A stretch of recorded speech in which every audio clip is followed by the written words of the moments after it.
சால்வை இணைத்து மிகப்பெரிய மரியாதை செலுத்துவார் என்று சொல்லிக் கொள்கிறோம்.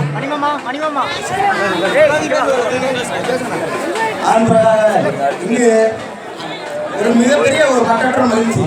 அமைப்புகள் பல்வேறாக பிளவுபட்டிருந்தாலும் இன்றைய தினத்தில் அண்ணன் மாவீரன் குருசாமி யாதவ் அவர்கள் வந்து ஒன்று சேர்க்கிறார்கள். முன்னாக பேசிய அருமை சகோதரர் திரு குரு அவர்களாக இருக்கட்டும், அண்ணன் வைத்திய திரு புட்டல் துரை யாதவ் அவர்களாக இருக்கட்டும், திரு வேல்ராஜ் அவர்களாக இருக்கட்டும், தமிழ்நாடு இளைஞர் யாதவ மலாசரியை சேர்ந்த உறவுகளாக இருக்கட்டும், அனைவரும் இன்று ஒரு சேர இணைந்து நமது ஒற்றுமையையும் தமிழ்நாட்டில் இளைஞர்கள் யாதவர்களுடைய இளைஞர்கள் ஒற்றுமையாக இருக்கிறோம் என்பதை மறைந்த குருசாமி கோனார் அவர்களுடைய வாழ்க்கை வரலாற்றை மீண்டும் தோண்டி எடுத்து தலைநிமிர செய்யக்கூடிய வரலாறாக பார்க்கக்கூடிய இளைஞர்கள் வந்திருந்தமைக்கு நன்றிகளை தெரிவித்து விடைபெறுகிறேன். நன்றி.